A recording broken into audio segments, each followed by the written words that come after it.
Hello, this is Mark from I Am Organic Gardening, located in Zone 6B. Today I'm going to go over how can we increase the ratio of fungal to bacteria to a 1-to-1 ratio in any size garden. I'm currently standing in front of my Back to Eden garden that I started last year. Now, you don't have to have a Back to Eden method to use this fungal to bacteria ratio. It applies to any garden, any size, any type of method. So last fall I decided that I needed to grow soil and also increase my fungal to bacteria ratio. So my plan is, and you can see it's working very nicely, is to grow a multi-species cover crop in raised beds. Now you can't see that they're raised because the wood chips are equal to the surface of the raised bed. I took soil out of the middle, piled it onto 3 rows, and then filled in the lower part between the 2 raised beds to equal it up again with a foot of wood chips. So this one particular row is 2 feet wide and 300 feet long.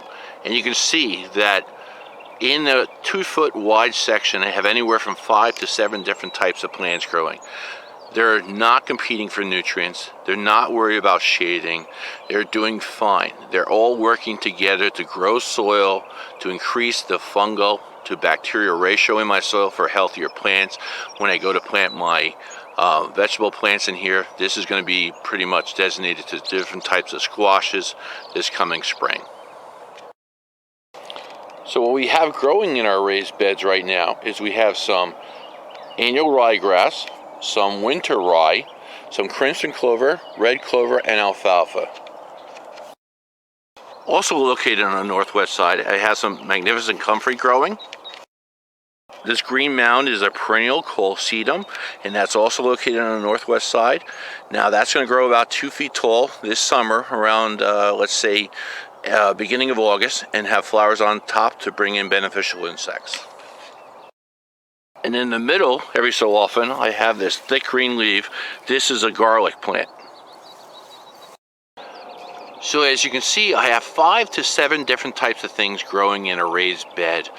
And a lot of people are always concerned about shading and also competing for nutrients in the same area and spacing. And you can see how closely everything is together. Nothing is failing, nothing is dying, everything is doing just great. Just like in nature. This is nature at its finest. So here we are on the other side of the bed right now, and a lot of people are always concerned about shading in their garden. As you can see, it's growing just fine.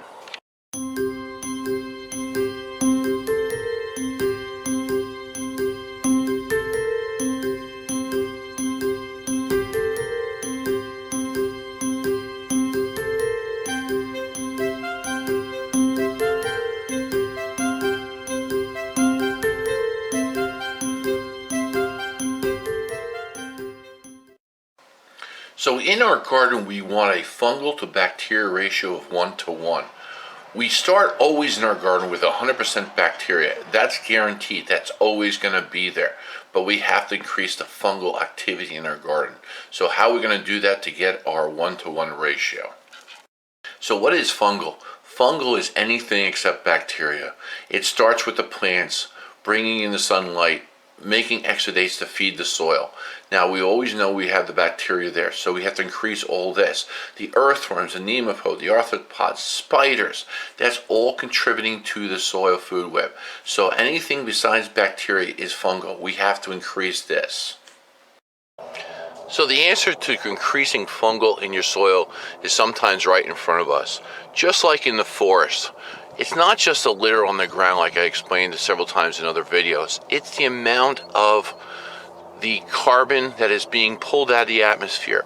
That's how much green you see. The elevation of the trees, the canopy of the trees in the forest is contributing to lots of feeding of the soil of liquid carbon. That canopy, or that large green amount that it was covering 360 degrees of canopy on top, is putting all that liquid carbon in the ground, thus feeding the fungal part of the soil. So the answer is more roots in the ground, more green, more height, more canopy. They will not steal nutrients from each other or water, and they have plenty of room for all those lovely roots in the ground. As you can see in the woods, look at all those beautiful roots that you can imagine they're in the ground. They're not killing each other off. They're not hurting anything. And it's fine. They have increased the fungal activity in the soil to such a higher level, to almost 200 to 1 fungal to bacteria. So the mushroom reproduces itself by using spores. So do the two different types of mycorrhizal fungi. This is ecto, which means it grows on the outside, and a busker that they have here is also known as endo, which means it goes inside the root. Now this graph here is probably, let's say, a ratio 1 to 400. This is a very small section, a 400 part section of the root that actually the mycorrhizal fungi, endo, grows inside the root, because that's what it does, and then grows out the hyphae, and then it reproduces spores that actually will stay in the ground in the future for other plants to use. Now here I'm giving you a very rough example. Say you're looking underneath a microscope and it's about 400 magnification. The little round pellets here would be the spores that are created by the mycorrhizal fungi that stay in the ground. So the more roots in the ground, the more these will be growing spores in the ground, thus producing more mycorrhizal fungi and increasing all the time. So when you have this section of root here, which is a very tiny little spot, now this root's in the ground, you have 360 degrees around the whole root that all this hyphae is growing from, thus creating spores in the ground. So the more roots in the ground equates to more spores in the ground. Just a little quick update. My sugar snap peas and annual ryegrass that I planted in February before we got our winter storm of a foot of snow and then about a week and a half of temperatures not reaching above 30 degrees survived very well. And they're doing magnificent, and they're growing on this trellis, and we have 100 feet of it, and then we'll see how it goes, but it all looks good. Also, a little side note, in the last week and a half, we have nothing but rain and high winds about 20 miles an hour. I've been trying to do videos, but please bear with me. This next week is not looking good either. We've had about a window of 2 hours today to get out and shoot this video. And plus tomorrow we're supposed to get 2 inches of rain again. And high winds about 30 miles an hour. So it's going to be one difficult spring, but please stick with me and we'll get as many videos as we can uploaded of all the information that's going on my farm. I want to thank you very much for watching this video today and taking time out of your day to do so. I hope you enjoyed it as much as I did. And again, if you have any comments, leave them in below and I'll get right back to you. And have a great day, and I'll see you shortly. Thanks.